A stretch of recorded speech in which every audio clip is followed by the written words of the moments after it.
It is time for the final race of the weekend for the World Superbike Championship here at Estoril in Portugal.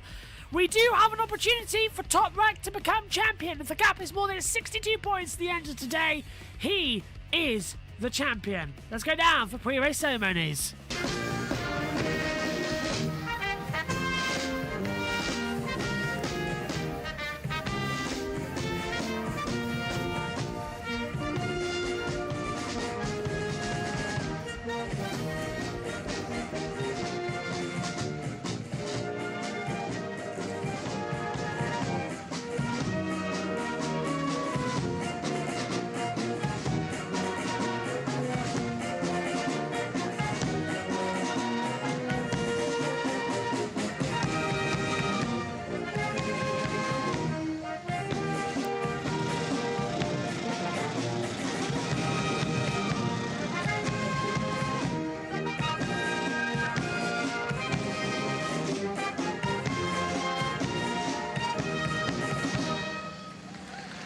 Let's head down to the grid then and get the latest news.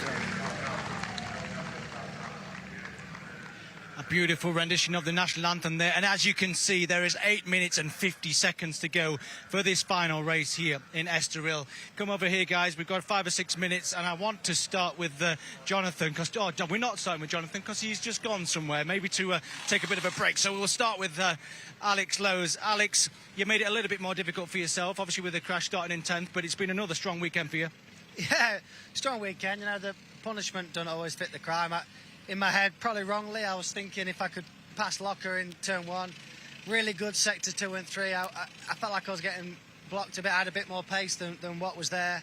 Maybe I could get close to Bautista, but yeah, I've been solid lately, and I was just probably asking a bit much on that particular overtake. But you know, we haven't got the strongest bike in the straight, so it is hard to overtake, especially when everybody's so strong on the brakes.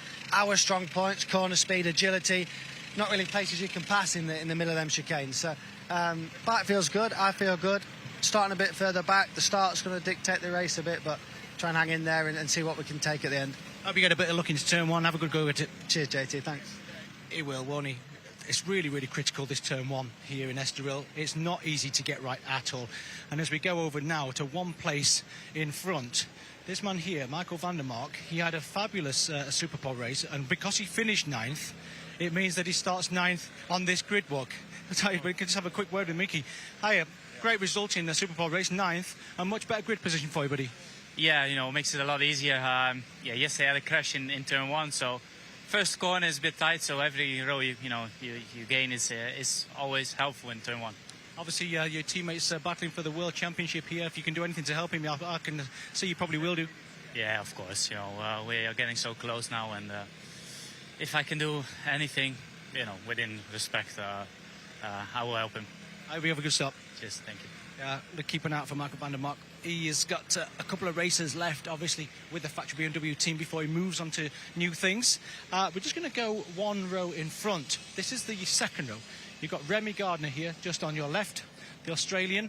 Really, really strong result for him so far. You've got Iannone in the middle of row 2. And then just on the outside, you've got Andrea Locatelli. The battle for third place in this championship is really hotting up between Locatelli and this man here. Alvaro, I'm seeing you all weekend this weekend. One more chat before the second race. Sorry, my friend. How are you feeling? Well, I feel more or less quite calm, no? I mean, I know that the conditions are very similar as yesterday, so I just try to make good start and try to do my best. I mean, don't make mistakes and try to enjoy the race as much as I can. With Daniel Petrucci's situation, there's a real chance you can finish third in the World Championship, though, isn't there? Yeah, and unfortunately for Danilo, he had an injury, and yeah, for sure it's not the way I like to reduce the gap, no. But this is part of the game as well, no. But I'm not thinking about that, no. I prefer just to be focused in the race, try to do my best, try to don't make mistake, and try to get the maximum from my package. Team part for me. Thank you. Yep, it's going to be a good one, isn't it? Have we got a couple of more minutes up? Sorry, guys, a couple of more minutes now on this grid walk. it's really, the tension's really, you can feel it, is really high on the grid. I'm just going to have a quick word with Nicolo Bulliga, but he is battling for a world championship, so I don't want to ask him too much. Nicolo, it's high pressure, isn't it? For sure will be difficult because Toprak here is very, very strong, but anyway, we never give up and I try to do my best. What is your tactic to get in the first corner first? Yeah, sure, start well and then try to stop him, but I know that will be not easy, but I try. Good luck, Nicolo. Thank you. Yeah, he has to get the whole shot. There is no choice for him but to get the whole shot on this man. The world champion is a two-time world champion and very close to being a three-time world champion. I've been talking to Troy Bayliss this weekend, who is the only other three-time world champion. How are you feeling? I'm feeling good. I'm more relaxed because I win also the Super Pole race, but now I'm just focused to win again, but I'm more relaxed than before. We will see in the race, you know, I'm trying to my best again. I think Nicolo tried to best, and I'm sure we'll start to battle a lot this race, but we will see who is the win. I'm trying to do my best again. Every time you've raced here, Toprak, you've finished on the podium. What is it about this place that you like? And this year is a little bit difficult because Nico and me, you know, we are getting more faster this year, especially because he's pushing me, and some races I'm pushing him. You know, we are learning a lot, and I think it's for this. You know, I'm only finished the race. Okay, some races the beginning, not, but and after the half year, sometimes me in second position, sometimes he's. You know, it's good fighting this year, but we will see next year. I think he's more relaxed, and I think he's bored. Toprak, I wish you all the very best on another hat-trick possibility. I hope. Thank you very much. This is the target. I know it's the target, and I wouldn't bet against it either. Greg, it's the last race here in Estoril. Is he going to make it another treble?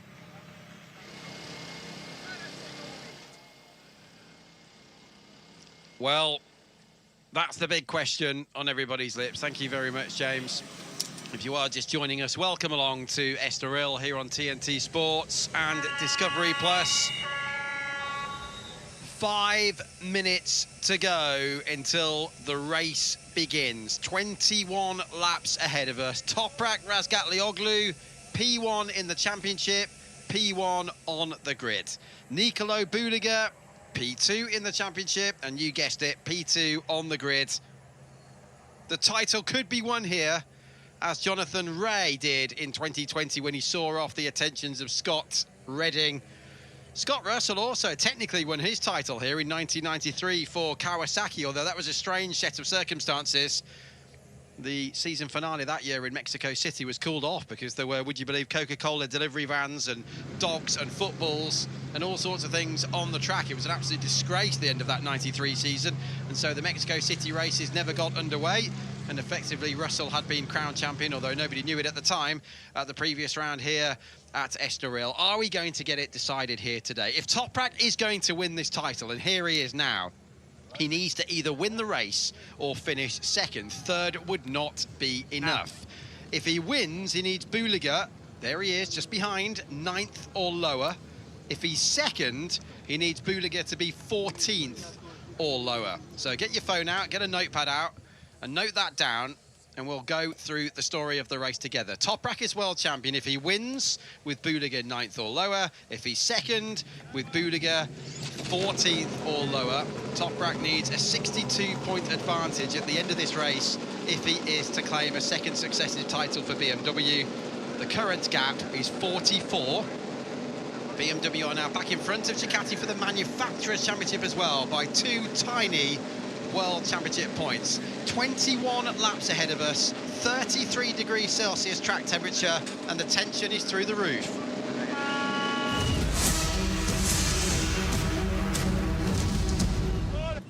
Is this the day Toprak Razgatlioglu becomes a 3-time World Superbike champion? This is going to be something special. Good afternoon, welcome to Estoril here in Portugal. It is the penultimate round of this year's championship. 7 days' time, we wrap up with the race at Jerez. But who is going to be the champion here today? That is the big question that is on everybody's mind as to who today could really belong to. Let's take a look at the starting grid then. It's Toprak Razgatlioglu alongside Nicolo Bulliger, Avio Bautista and Andrea Locatelli, Andrea Iannone, Remy Gardner, Xavi Vierge, Axel Bassani, Michael van der Mark, Alex Lowe's down to 10th, Jonathan Ray 11th, Ryan Vickers in 12th, Gart Gerloff 13th, Tant McKenzie 14th, Heikki Lukanoa 15th, Yain Montella 16th, Tito Rabat 17th, Batin Sofagulu in 18th, Michael Minardi 19th, Takshika Nakashima in 20th, Bobby Fong 21st, and Ivo Lopez in 22nd. We head off around on the formation lap. We're getting set for this race to begin. Now, Toprak first must mean that Bulliger is 9th or lower. Down to the pits with Shaky. Pretty much. I even brought James, my cameraman, one just because really warmed me up. Talking to this one or this one, I can't remember which one I was talking to. But anyway, yeah, I got a temperature gun. Sorry about this. The temperature, Greg, you won't know about this in your air-conditioned unit, up to 39.3. So feeling a lot hotter here in pit lane. You know, a big race now. This is Nicolo Bulliger's do or die. You know, he has to come out on top in this race. Otherwise, it's all over for him in this championship, I feel. But boys, I'm sure you'll talk the viewers through that much better than I will. I've got an ice cream to get back to, and yeah, I'll catch up with you in a bit. Thanks, Shaky. Yeah, fascinating. What flavour is it? Caramel, strawberry? I would have bought you one, but you're busy, sorry. Strawberry, yeah. Thank you. There's time later, though, isn't there? So Toprak is on 560, Bulliger's at 560. There's a 44-point gap. If that gap is more than 62, he is to champion. Critical, isn't it? It's crucial now that Nicolo Bulliger gets the better of Toprak. But it's a tough job. Like we've just been saying on the grid, he's been on the podium every single time he's raced around this particular circuit. He loves it, like Donington Park, like Magny-Cours. It's not easy to beat the world champion, but that man there, he has no choice but to put everything on the line. In the Super Pole race, he did put everything on the line. He didn't make a mistake, and he rode the best he could, and it still wasn't good enough. It may not have been good enough, but we still need to find out if it can be. There it is. If he outscores Bulliger by 18 points, he is the Superbike champion for this season. There's a lot of tension in the air. There's a lot of anticipation down towards that first corner, and we are ready. Is it championship day, or does this fantastic season go down to the finale? Race 2 here in Estoril. All 5 lights are on. Lights out, we're underway. Bad getaway from Toprak, better getaway from Bulliger compared to the previous 2 starts. Bautista will help down towards turn 1, but I don't think he's going to need it this time. Bulliger leads, and Toprak's down to about 4th position. He's battling alongside Bautista. Andrea Locatelli's taken 2nd position from 4th on the grid, right round the outside into 2nd. Bulliger leads. Toprak's now behind Andrea Iannone. Terrible start. He's down to about 5th position. Alex Lowe's trying to come through as well there on the inside line. Right, okay, let's regroup. Bulliger leads, Locatelli, Bautista, Iannone, Toprak, Alex Lowe's, Gardner, Vierge, Jonathan Ray up to 9th, Bassani in 10th position as Iannone slides, and now Toprak's going to have to do the charge back once again. Down it towards turn 7. Iannone defends the inside line. He's out of shape. Toprak takes the inside tighter line on the left-hand side corner, but in the second phase, Iannone is able to just gather that strength up. There's nothing more he can do to try and gain in as he heads downhill into the braking zone towards turn 13. Okay, so Bulliger leading, exactly what he needs to do to keep this championship going, but if Bulliger goes down, oh, and Iannone at the inside of Avio Bautista. That caught everyone by surprise. Now Toprak's trying to come through on the inside line as well. Still can't find a way through. He's looking around the outside. No, not going to work out there, I'm afraid. It's been a long loop around the last corner. Alex Lowe's in there too. Bautista sliding out wide. He needs to help out his teammate, but his foot is off the peg as they head down over the start line then to complete lap number 1. 21 wins so far this year for Toprak Razgatlioglu. He's never managed to win all 3 races here at Estoril. That's what he's trying to do today. Down on the brakes on the inside line of the right-hander in turn 1, and he gets through, this time by on Avio Bautista. Oh, hang on, there's a bit of contact midfield, but everyone's okay. That was between Michael van der Mark and Garrett Gerloff with Axel Bassani. Bulliger leads by half a second to Locatelli in only third. Toprak's in fourth, but how much longer? Because I've got a feeling, well, we all know Toprak's going to deal with these lot quite easily. Bulliger is the main target, and we also know that we need this battle to continue on. At this stage, it won't be enough. Here we go, Toprak on the inside line down turn 7 on the Iannone on the right-hander. Becomes a left, and he's got a bit wide. Iannone slips back to on the inside. Toprak can't pick it up. So that hasn't paid off either. Coming into the battle zone. Well, this is terribly surprising. This time he's going to dive on the inside line down turn 8, and Toprak does finally get back through on the inside of Andrea Iannone. Now he sends after Locatelli as well. Battle now for second position. Toprak's on the inside of the chicane. He forces out Locatelli wide. Iannone tries to capitalise, but he's been given a double long lap penalty for a jump start. Iannone has jumped the start, and now he's battling side by side with Locatelli, who slipped back through on the inside line, the right-hander in turn 13. So, okay, there we go. Bulliger leads with Toprak now in second position out of the last corner and down towards turn number 1. Bulliger, Razgatlioglu, Locatelli, Iannone, Bautista, but Bautista's coming back through on the inside. It's 3 into 1 between them, down to the right-hander of 1. No, they all fall back into line perfectly, but Alex Lowe is under attack now from Remy Gardner. Gardner slipped back through. There's somebody running wide further back, I think. That's Tam McKenzie.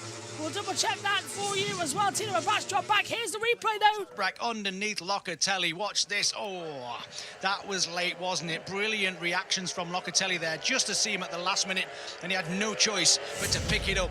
Iannone nonchalantly looking across at Locatelli. I noticed that Taz McKenzie ran wide coming through turn 1 as well just a moment ago, and has fallen down into 18th position on the MGM Bonovo Ducati, the white bike. Alex Lowe's going through on Locatelli again, exchanging positions. They've already done it once this lap, now they've done it twice. Yep, he's gone through on the inside line, so he's made that position quite clear as they head down in towards turn number 7. Late on the brakes on the inside line. Iannone's trying to loop it back around as they continue with a yellow flag out there at turn 7. And that's because the 12 has crashed. Michael Rinaldi has crashed at turn 7, and that's the yellow flag reasoning on our timing monitors. Lap 3 then, about to start lap 4. And Bulliger continuing to pull out the gap. Yellow flags are now out on our timing monitors, so they are going to be keeping a little eye on that factor. I thought they might have to. Iannone's going to have to serve one of his long lap penalties now, though. They're not going to let this one go without a fight, so I hope they realise that that's the situation. There's a confirmation that Michael Rinaldi has crashed out of this race as the riders head down to turn 1, and Bautista moves to the inside line to get ahead of Andrea Locatelli in the first corner, and off the track goes Iannone. He gets forced down wide and loses a handful of places, but up now goes Bautista into third position. So Bautista's moved up the field. That's something at least. Take that as a little bit of a tick as he's back up into third position where he started. But Toprak really wants to get ahead of Bulliger. And if Bulliger does retire and Toprak is in this position, he's champion. Let's not forget that. The gap must be more than 62 points. As things stand, it is. There's big snap there from Locatelli. 2000, so he's closing in. The 75 is out of the race as well, so that's Ivor Lopez out. There's Iannone taking his first long lap. This is the first of 2. Does he rejoin safely? He's coming into some traffic there. You can just see him at the top of the screen. Oh, he's got across the front of Bahatin Sofoglu. And then it's Ikele Ekwona. Ekwona's a long way down, isn't he, as well? Now, here's a replay of the start. Watch the yellow bike on the left-hand side of your screen. Lights are coming on, lights are on, lights are still on, still on. Yeah, and he's already moving before the lights go out, and that's why he's given a double long lap penalty for jumping the start, just as he was for the same reason at Cremona in Italy earlier on this year. Yeah, it's tricky, isn't it, that? Because he realised he had, then slowed down, so he didn't even get as good a start as he would have done.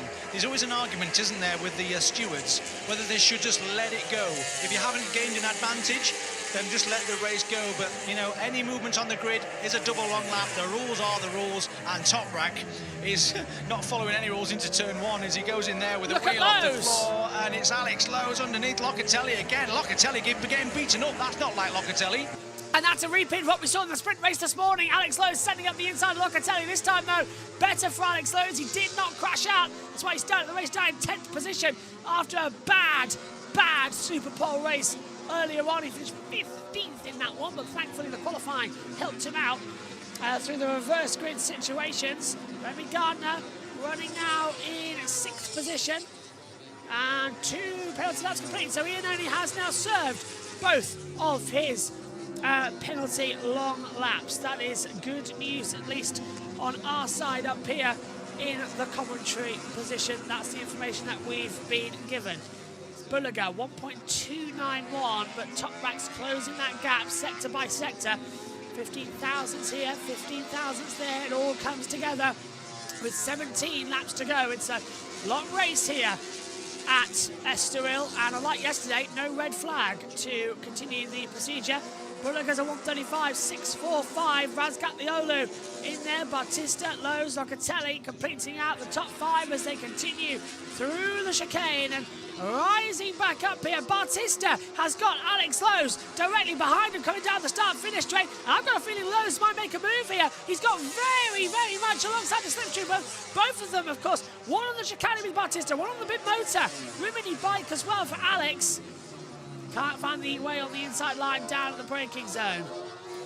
On board with Toprak Razgatlioglu as we see Remy Gardner going a little bit wide and Jonathan Reigns taking 6th position. Xavi Vierge looking to get through but not working out the way we thought it might. He tried to have a little look-sees. Too far back, the rear was stepping out as well for the Honda rider.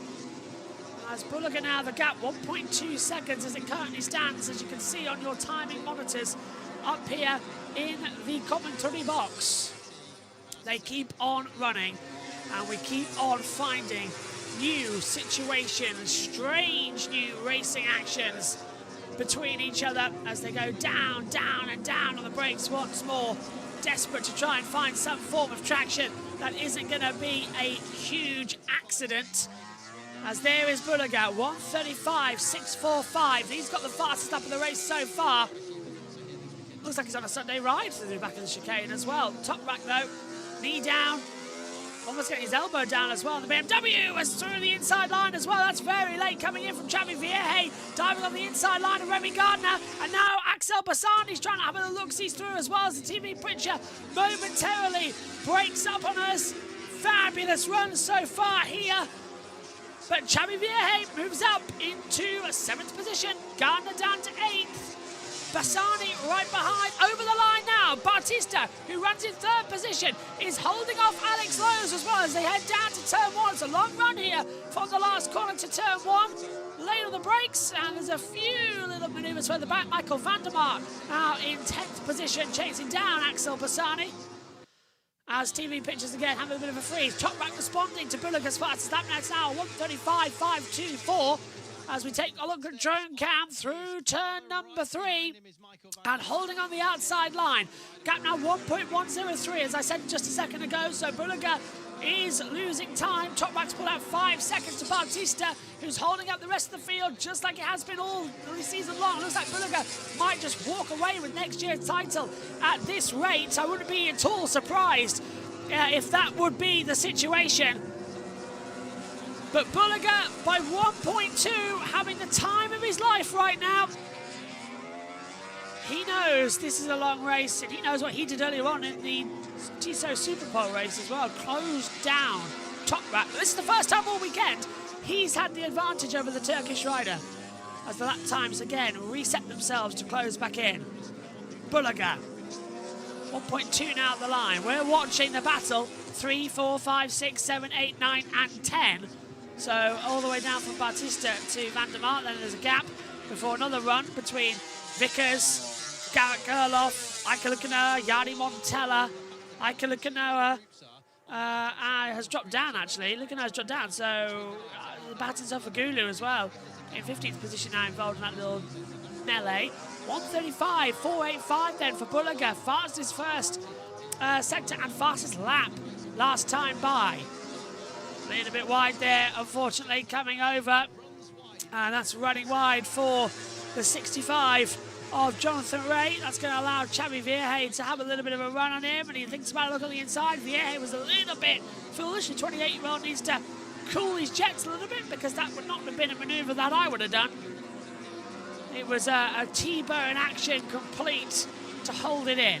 14 laps to go then. What's the gap now between the top? 1.5. Bulliger lost, gained 32 thousandths over that last sector at the moment. But Toprak and Batista's closing in, so I think Toprak's made a little bit of a mistake there somewhere on the circuit. Yamaha next season. Good point. I'm pleased to see Jonathan is having some really strong top 6 finishes in the latter part of this illustrious career that he's had. He does deserve to be up there, and I'm pleased that he's going to finish on a high, because it's been a difficult couple of years with injuries and slightly uncompetitive results on the Yamaha since he came from the Kawasaki. But this is great to see. Shame he went wide at turn 1, because he was just getting onto the back of his teammate, and you'd have to say he's had the better pace than Locatelli in many places on this particular circuit. Axel Bassani now, that's 9th place. You can see all the riders. There's some real good positions still to be had here with all of these bunches. I've just had a notification that there are drops of rain falling just a few minutes down the road from the circuit here at Estoril. Shaky, I'm sure you'll be keeping an eye on that as Vierge comes through on Ray and takes that 6th place. That's Honda power versus Yamaha power, and an enormous head shake there on the white bit motor of Axel Bassani. He triggered a pile-up here yesterday when he took Nagashima down, Michael van der Mark. There were several of them involved. Sofoglu was another one. And no penalty actually was given out. They decided it was a racing incident when Bassani lost the front. Didn't actually hit anyone, he lost the front, and his bike ended up taking out several other people. Very similar to what he did with Nicolo Buliga, if you remember. On the opening lap of the Superpole race at Misano in Italy earlier on this season. Buliga was saying that wasn't he to you yesterday as he sets another fastest lap now. His real blots on the copybook this year have been Assen, and also the incident at Misano, and of course Hungary as well, when he fitted the wrong tyres in the Superpole race and dropped back. If it wasn't for those mistakes, I know it's a big if, James, but Buliga could have scored a lot more points this season. He really could, but the championship still should go to the final round next weekend. If the checkered flag comes out now, it's 39 points. There is still 62 points up for grabs at the final weekend. Let's not forget that. Even though it's looking very difficult for the Italian to beat Toprak in this World Championship, what this man's doing here in this race, even if it's just psychologically going into the final round, that he knows and he can believe that he can beat this man, because all weekend long he hasn't been able to do anything about it. But in this race here, he's doing unbelievably well, and once again Nicolo Buliga was 0.2 of a second faster than Toprak. Has Toprak finally listened to Phil Marron in the garage? Because we know he said to him, if winning is going to be difficult, just make sure you bring it home in second, and that's exactly what he's doing at this point. There's the championship situation, exactly as you were just saying, but Buliga has now just set the fastest first sector of the race so far. Here's Toprak as he chases, but Buliga's fastest lap in the long race yesterday was a 1:35.7. He's in a 35.4 in this one so far. Toprak lapping on the same pace he did yesterday in terms of fastest laps, a 1:35.6. The question is, as we look at the front tyre of Toprak Razgatlioglu, is Buliga going to run into front tyre troubles again, as he did in the end of the long race yesterday, James? There is a long way still to go here. 11 more circulations of this 2.5 mile, 4.1 kilometre track up in the hills above the city of Lisbon, the capital of Portugal, on the Atlantic coast, often subject to very strong crosswinds and rain showers at points as well, not least when we're here as we are in October. Can Buliga make the tyre last to the end? The gap has just come down a tad, but only a tad, to just shy of 2 seconds. You know what Toprak's like. This will frustrate the hell out of him. He will not want to finish second. He doesn't want to finish second in any race, and even in this situation where he can, he still doesn't want to.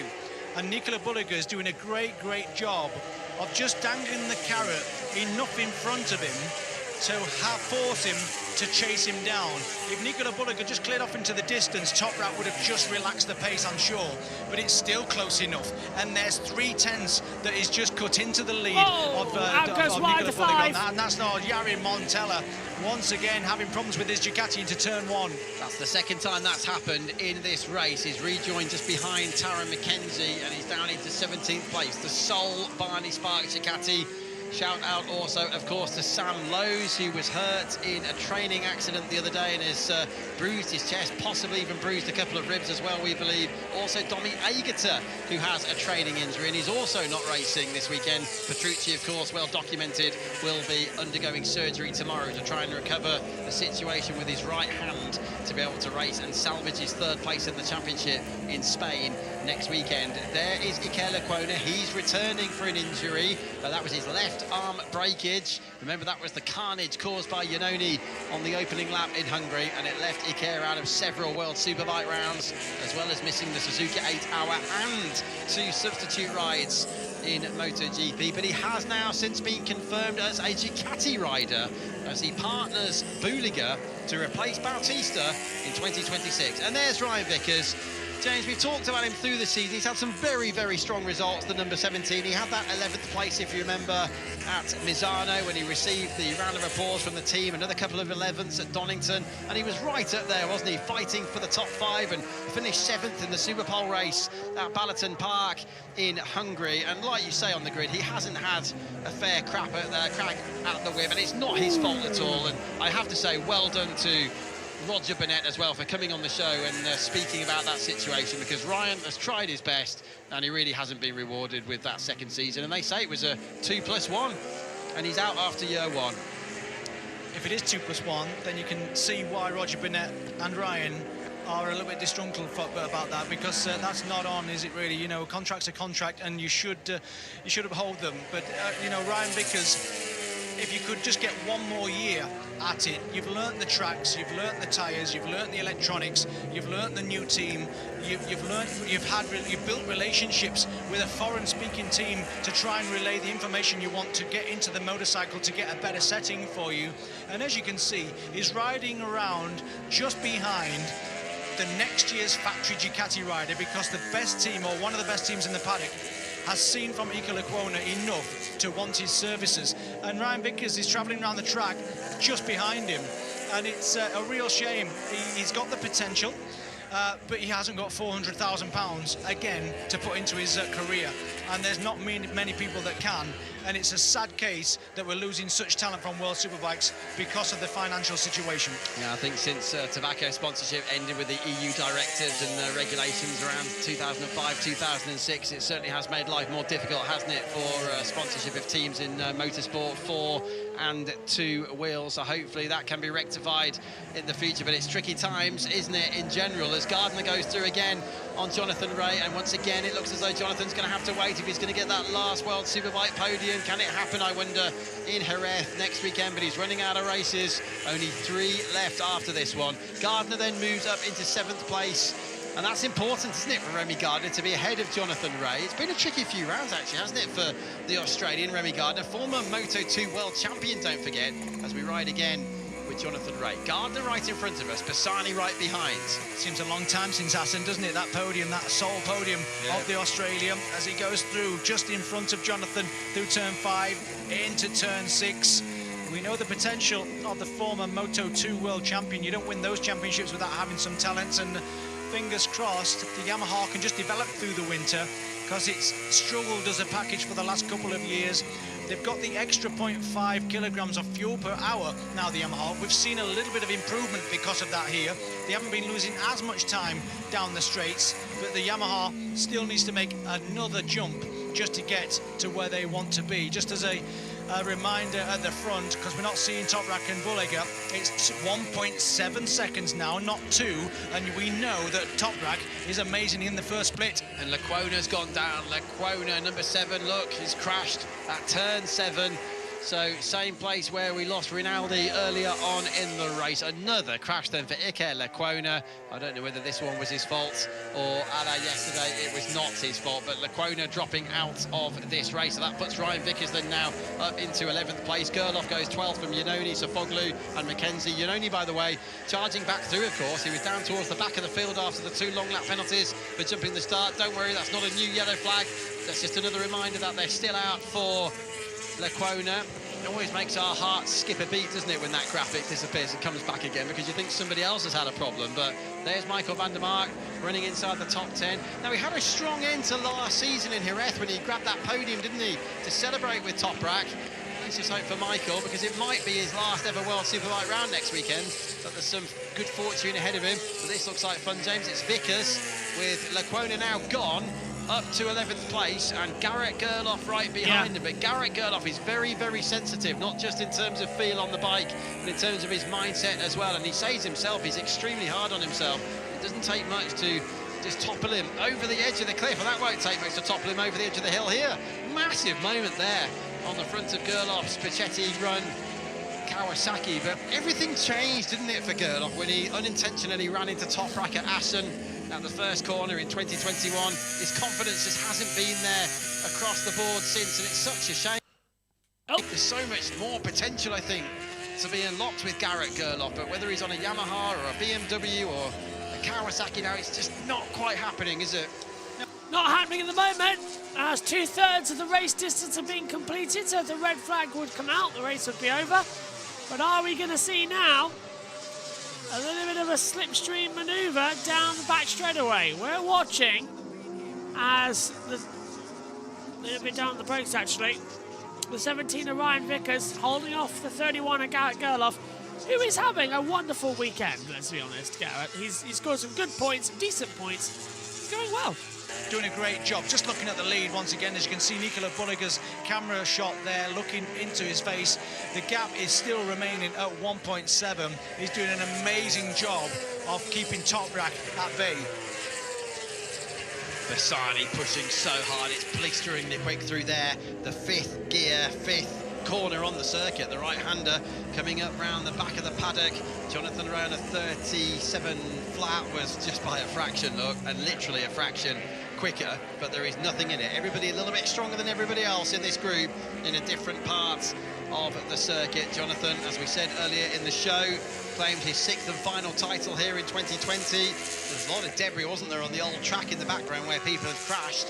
Rinaldi and then Lecuona just a few minutes ago. Alex Lowe's, in the meantime, is lapping quite well now, and he's right up behind Alvaro Bautista for 3rd place, so quite a few scraps to keep an eye on here. Bulliger's just crossed the line here, and he's 1.8 seconds ahead of Toprak, and clearly they've made some fantastic progress, haven't they, overnight at Ducati. I'm just fearful for his front tyre in the closing stages. Remember what happened yesterday. Time will tell. 6 laps to go as Bassani now has a go at Jonathan Ray. Bassani, of course, took Jonathan's place.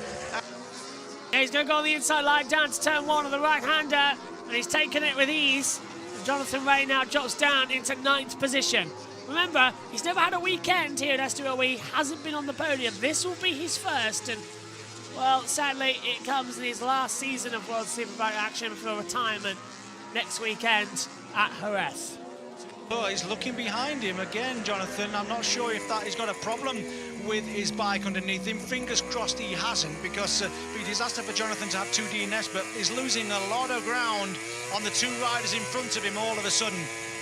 Let's just see how he's... Oh, he seemed to be rolling off the throttle almost, though. I don't know whether he has got an electronic problem. He had the brake bar lever coming back to the bar, didn't he, in race 1 yesterday, and was struggling to get the bike stopped. Maybe arm pump, maybe something physical. Do you reckon? Yeah, you never know. We'll see. Toprak is 2 seconds behind Nicola Bulliger. This is a replay of Toprak getting his chin on the tank. The world champion's doing everything he can. As you can see, he's shaking his head. And this is telling, isn't it? This is exactly what Nicola Bulliger needed to do. He needed to have that self-belief in himself that he can beat Toprak going into the final round. If this man here has any chance of being a world champion, he needs to figure out how to beat this man. And in this race, he's doing it wonderfully. Well, we have seen Toprak throw his toys out of the pram and get a little bit animated in the past. Australia. Not least Australia earlier on this season, when he said it was a Ducati Cup and he said it was a joke of a championship. Remember here last year when Bulliger picked into the line. Most earlier this year when Bulliger out-dragged him on the run to the line. Toprak, that shaking of the head was a very, very public one, and it wasn't a coincidence that it happened on the main straight there. It was a signal, wasn't it, to the BMW team.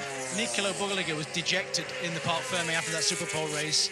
He knew there was nothing else he could do. That's Taron McKenzie off at turn 1 as well. Hopefully, Taz, that's the 2nd time he's been off at turn 1. His opening lap of the weekend, he was straight on there. So fingers crossed the Scottish rider is okay. Yellow flag's out this first sector though. Yeah, he was up towards the points as well. There he is. At least good. the Scot is okay. Former British Superbike champion, former British Supersport champion. Here's a replay just in front of Bahatin Safoglu. Who's in the front? Yes, typical crash here. You just push the front a little bit too much into turn 1 at Estoril with the camber, and as the tyres degradation gets down to these points now with only 5 laps to go, that's the result. This is quite horrible pressure, I have to say, for Buliga and for Ducati, because if anything goes wrong, Toprak is perfectly placed to claim the championship here this afternoon. Toprak knows that full well, and clearly now he's doing something he doesn't normally do and having to settle for second place. But last time round, 36-0 versus 36-2. Here we go again, 36-0. 36-9. He's conceded, Greg. He definitely has. 4 to go. Toprak now lapping a second slower than Nicolo Buliga. He's got a massive advantage of 11 seconds over Bautista. Let's hope Buliga looks at the right board this time, James, because he had a big lead like this in Aragon 2 weeks ago in the long Sunday race. Accidentally looked at Bautista's pit board, thought, oh, crikey, he's within a second of me. Buliga rode the last lap like a qualifying lap, nearly crashed 3 times, and only after the race realised that he was actually looking at Bautista's board and not his own pit board. So it could have been a terribly costly error for Buliga. I'm sure he's got it sorted this time. He certainly has got it sorted. What a performance it has been. To get Toprak Razgatlioglu to concede in a motorcycle race takes metronomic precision. And the rear was sliding coming through the 9 and 10 chicane. Toprak's tyres are gone, and he can feel that underneath him, so that's a bitter disappointment. And he's not happy. He's not a happy bunny, is the Turk. Him trying to close the gap back. Look at him, shaking his head. Toprak's furious. You can see Sven Blush there. Yeah. It's not the result that they wanted, but they are increasing their lead over the weekend once again, like last time out, by 3 points once again. Absolutely, and of course that's effectively a bigger lead if you consider the number of points left as you take it all as a percentage. Yeah, because Toprak will still enter the last round with a 39-point gap. He can't wrap it up on the Saturday, but he can now clinch it on the Sunday. So that's where we're going. It looks like we'll be in for a final day showdown with 3 to go here at Estoril. Isn't it incredible, James, what Nicolo Buliga is doing? We know this man is a generational talent, but let's just look at the facts here. I know Bautista's got his weight penalty that he often reminds us about, but look at that. Bautista's coming down now under the bridge. Now he hits the brakes for turn 1, but that's 15 seconds after his teammate's done so on an identical motorcycle. Nicolo Buliga's performance in World Superbikes ever since he joined the championship last year and he won his inaugural race has been absolutely outstanding.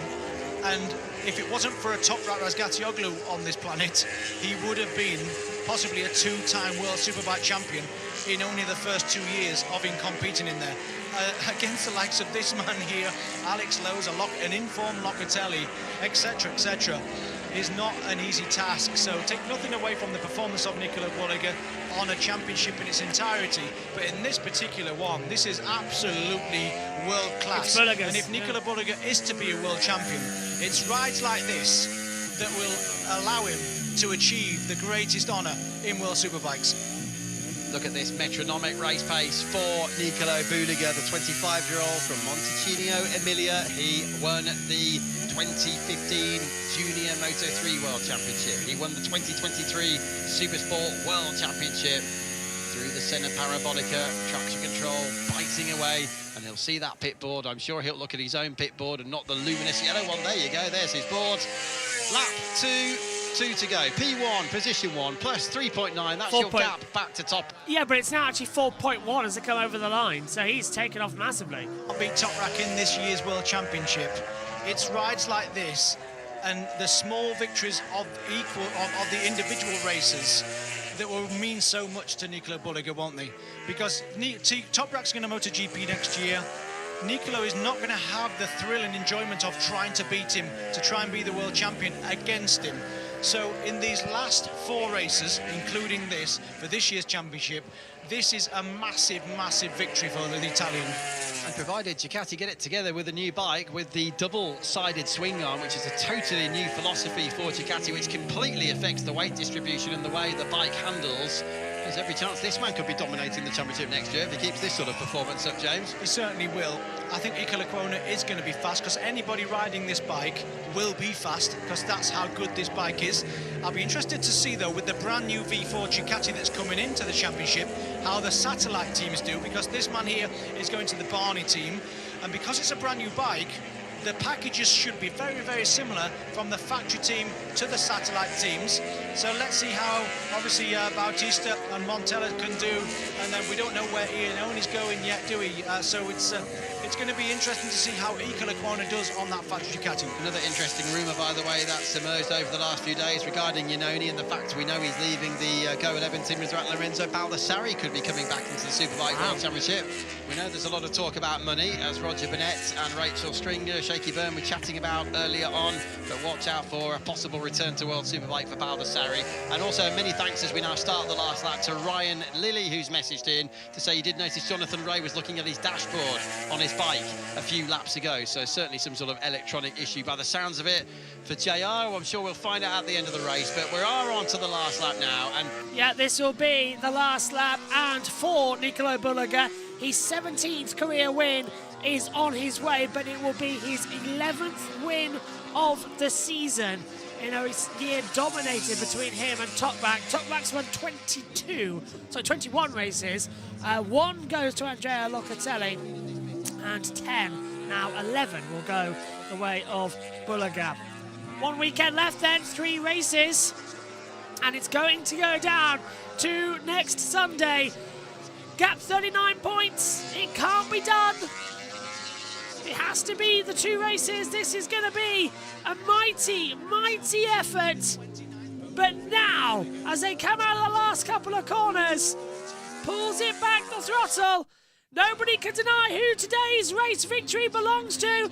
Toprak gave it his all, but he was 4.8 seconds back. He will continue to never have won all 3 races here at Estoril, because this time out, he's stopped by the man who's chasing him for the World Superbike Championship. A dominant, beautiful rider's performance. He signals the crowd, he signals the team. Nicolo Bulliger wins for the 11th time in 2025, and Toprak Razgatlioglu finishes in second with a look to the BMW team. He gave it his all. Over the line comes Avio Bautista, third in a row. Alex Lowe's fourth, Locatelli in 5th. Xavi Vierge, from Gardner, Bassini, Ray, Vandermark, Gerloff, Iannone, Vickers, Sofagulu, Montella the last point, Rabat, Nakashima, Bobby Fong last. Mackenzie was out, Lucanoa, Lopez and Rinaldi all out of the running order. It's Bulliger though, bouncing back, and he takes victory here at Estoril.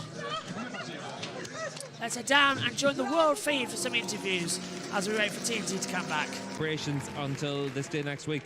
And perhaps more importantly, particularly from a Ducati standpoint, the chance to win them the Manufacturers' Championship next time out.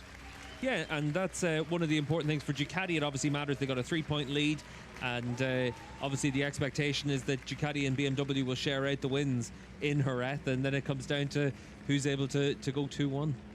Handshake between Bulliger and Bautista. Nice for Ducati to get the team's championship over the line with a race win. Celebrate that much more than they would have done if their riders had finished 2nd and 3rd in that race. Yeah, and important to be able to get the win and give your team that bit of a boost as well. It's a long season for the World SBK Cruise because it starts in January when we go testing and it runs all the way through, and for Ducati they put a lot of pressure onto their team to be able to make sure they're able to get these results, and that's where the team's championship, it matters to the crews. Yes, and it's one ticked off, another one ticked off this weekend. We head towards a potential title decider, but as I was saying on that final lap there, 25 points for the win in race 2 in Jerez, 12 for the Superpole race, 37 will be available on Sunday. The gap's 39. Toprak's going to have to work for it now in race 1 in Jerez. Yeah, he is, and a few different celebrations going on out there, and Johnny with some of the marshals had a flag for him as well, and his last time here in Estoril, and hopefully that bike's going to kick in. It is the Portuguese, you know, the travelling fans, Northern Irish fans that come regularly to Portugal, particularly to the Algarve but here in Estoril I've heard a lot of Irish accents as well this weekend, so good to see Ray with the opportunity to make a bit of a tribute on his warm-down lap as well. Yeah, we had the Irish football team playing Portugal last night. A few fans have made it across and looking a little bit bleary-eyed, but it's been good to be able to see so many people coming here to support Johnny as well, but also to support the 109 team in the Supersport 300 class, which has been good to see. Toprak Razgatlioglu then making his way into the pits, and it'll be muted for him, but it's another 20 points knocked off of the count as to how many he needs now to become world champion. Yeah, exactly, and that's the thing for Toprak. It's trying to make sure that when we go to Jerez, you wrap up the championship on the Saturday, and then you can enjoy your last day as a superbike rider. Yeah, absolutely. That, what is it, 23 points now that Toprak is away. Let's head back to the boys at TNT. Toprak Razgatlioglu second. This championship is still alive and going to Jerez in Spain next weekend. He was 4.8 seconds behind Nicolo Buliga at the checkered flag. Bautista is third for the third race in succession. 3 races, 3 thirds for the former double world superbike champion and of course 125cc Grand Prix world champion as well. And he now significantly, in the absence of poor Danilo Petrucci with his hand problem, is up into 3rd position in the world championship. So Bautista's gone from 5th to 4th to 3rd in a single race weekend. And I'm sure Lisa, who comes to all of the rounds, his beloved fan from the UK, as well as the rest of his fan club, will be overjoyed with that. As Alvaro makes his way down victory lane and into Parc Fermé. But victory lane for the victor himself. Nicolo Buliga keeps this championship alive.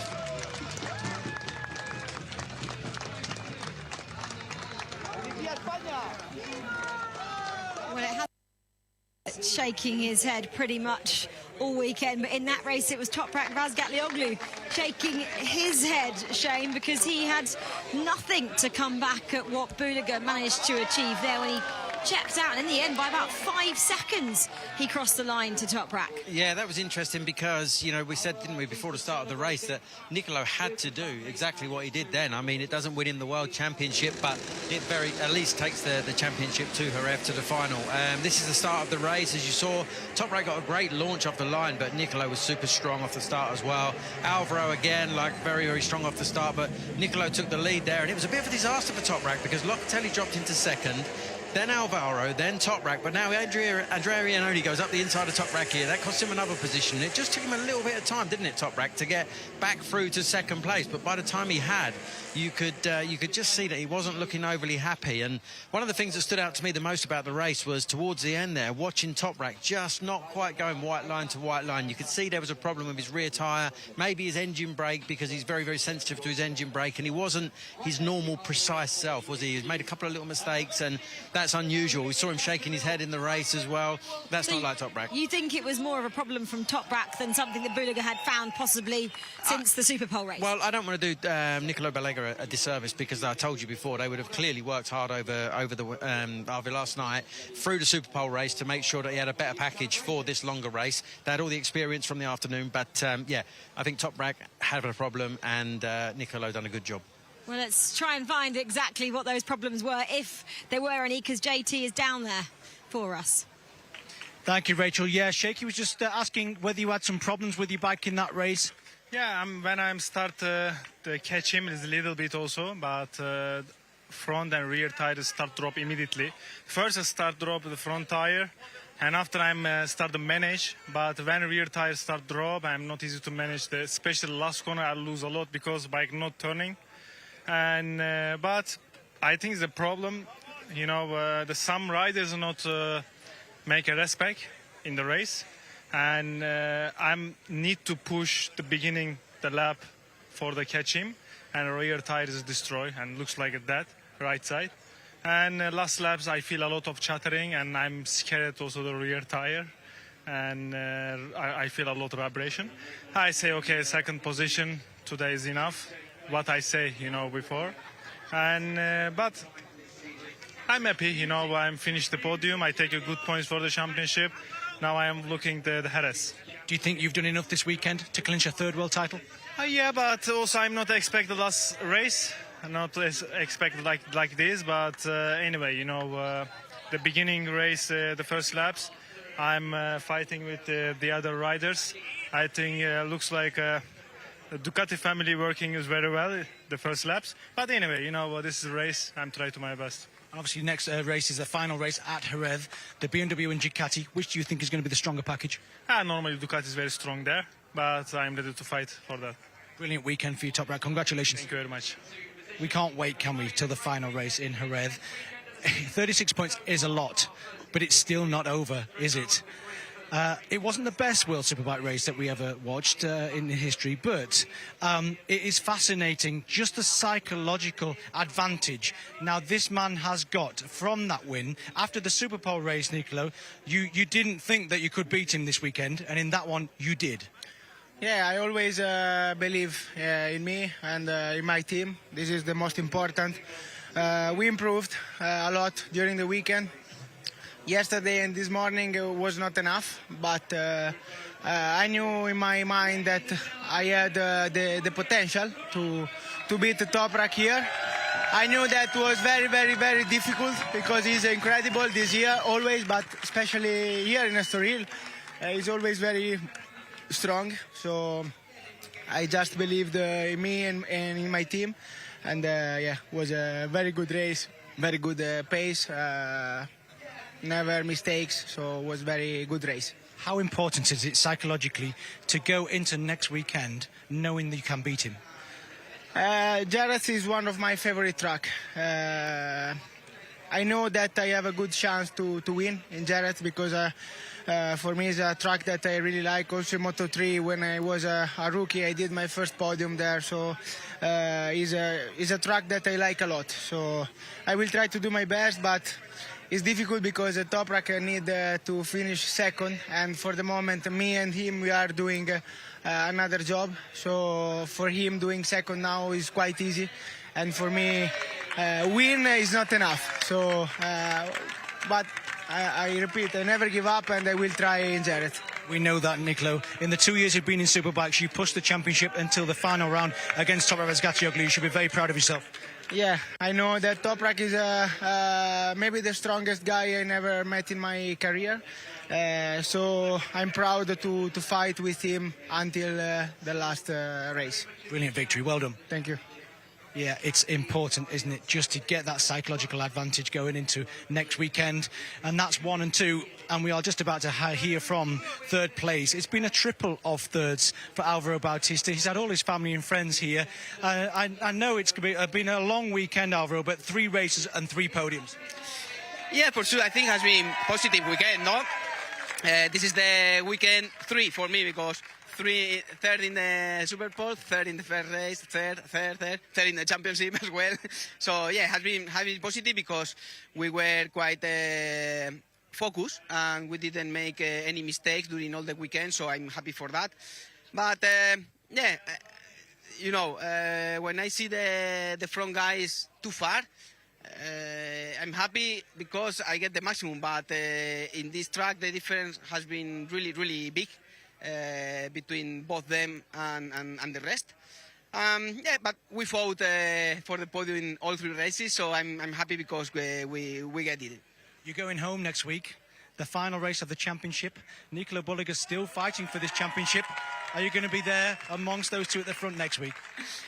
Well, next week I will try to think about myself, not about Nicolo's result, no, because yeah, for sure he has mathematically any chance, but for sure are very, very short.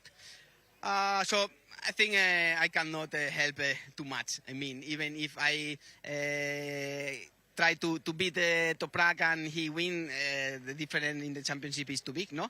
So yeah, let's go there. Try to enjoy with the fans, with the family, with the friends, and that's all. Try to finish our target is to be third in the championship. Right now we are third, so we go there. We have to repeat the same weekend mentality as this one. Try to don't make mistake. Try to be very consistent, very performant, and that's all. Try to enjoy. A strong weekend, Alvaro. Congratulations also on winning the team's championship because you played a massive part on that. Well done.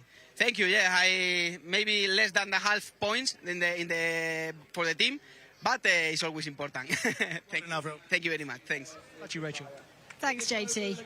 Yeah, well, Shane and I think we'll pick up on what Toprak said a few moments ago. He said he was struggling a lot with the tyres, firstly. Then he said he had a lot of chatter on the bike towards the end of the race. But maybe the most crucial part was he was saying that there was lack of respect from some other riders in that race. Who do you think he was talking about in particular? And do you think that was fair? I think that, in all honesty, it's so difficult when you're a rider who's fighting for a championship, and you know there's guys around you that don't have a job yet. You know, it's very important to them that they have a really strong finish to the season, because team managers for some reason only seem to remember the last races. This is one of those moments I was talking about. You see Toprak backing in there, missing that apex. Toprak is always so precise. He is always like inside the white line to inside the white line. Taking his head there as well. Yeah, really not happy. And it was what made me think, when I said to you before we got to speak to him, before James asked him the question, he was clearly not happy. I mean, you can't physically look at that tyre and say, oh, well, that's the problem, right? And I'm not going to try and pretend you can. But as a rider, he felt that the grip dropped on the rear first. He managed the front dropped then, and then when he started getting chatter from the rear, it means that you basically can't commit to anything. So where he's usually super precise and literally throws that BMW on the side of the tyre, goes right to the inside of the white line, as I mentioned earlier on, it takes away that certainty, because you're not sure if the rear's going to stick, you're not sure if the front's going to stick. This is Bootlegger's tyre, just as a bit of a reference. Like I said, you can't see a difference, right? They're both black, they're both round, they've both got rubber. It's very, very difficult to spot, but the teams will weigh those tyres. They will weigh the amount of rubber that's been used during the race. Maybe Toprak's bike has worked the tyre a little bit harder. Maybe it's maybe a bit of one of the balancing on the wheel balance. Maybe one of the stickers fell off or something like that. So perhaps it went ever so slightly out of balance, which would have caused the chatter. Like when your car wheel, if you knock a wheel weight off the car, it starts to vibrate a little bit. Maybe it was something like that. But you could just tell by the way Toprak wasn't his normal precise self that something wasn't quite right. The fact he was shaking his head said it all. Who do you think the lack of respect was directed at? Andrea Riannoni. I'll put it out there. I wanted you to answer that. You were fluffing around the edges a little bit earlier. I love the way you throw me under the bus all the time. He keeps doing that. Some of my questions, he just doesn't give me a solid answer. Anyway, thank you very much for that. Yeah, well, the championship still rolls on, doesn't it, to Jerez, like we just heard from both the all the riders, I'm going to say, but two in particular. 39 points now is the gap. We heard Nicolo say winning isn't enough, but it does roll on to Jerez, and we're excited to see what does transpire there, because it's going to be fascinating regardless. Okay, well, for one final time for the Superbikes this weekend, and down to Greg to take us through this podium. Thank you very much. You're like an old married couple, you two. I think I might need to get you an appointment with Dr. Phil to get things sorted out, as the top three in this race come up towards the podium at the paddock show. Bootlegger, here he is, 4.8 seconds, as Rachel says, close to 5 seconds ahead of Toprak. Toprak fans on your right, give me a boot, thanks. Well, let's hope he saw it. He's kept them on for now, though. Bautista, 3 times third for him this weekend. That was Mario Ruiz, his rider coach and assistant, watching on. Toprak Razgatlioglu, 2 wins, 1 second. Nicolo Bootlegger, 2 seconds, 1 first.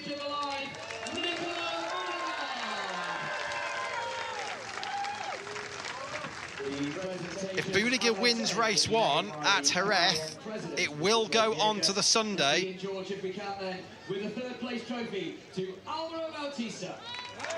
Incidentally, we haven't had the championship going down to the very last race of the year since Sylvain Guintoli claimed the title for Aprilia when he saw off the attention of Tom Sykes on the Kawasaki in Qatar in 2014.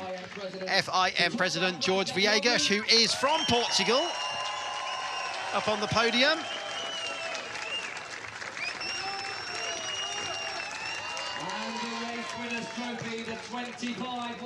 Sven Blush and Chris Gonshaw there from BMW, the head of BMW Motorrad and their technical director.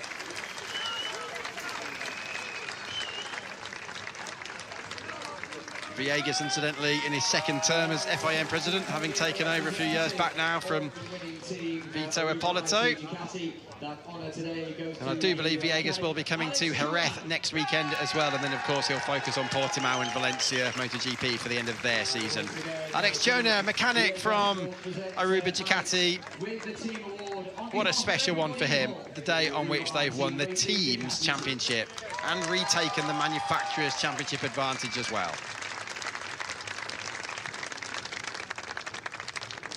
Now, ladies and gentlemen, please, your respect for the national anthem of both the winning rider and the winning manufacturer, the national anthem of Italy.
Nicolo Bulliger wins for the 11th time here in 2025, and the champagne flies. So there we have it. We've completed the Estoril weekend. Just one round left. The championship goes down to Jerez in just 7 days' time. Join us there for all the action on JB Motorsports. Thank you very much for your company. We'll see you next time out for the final. It's Bulliger versus Toprak for the title. Bye-bye.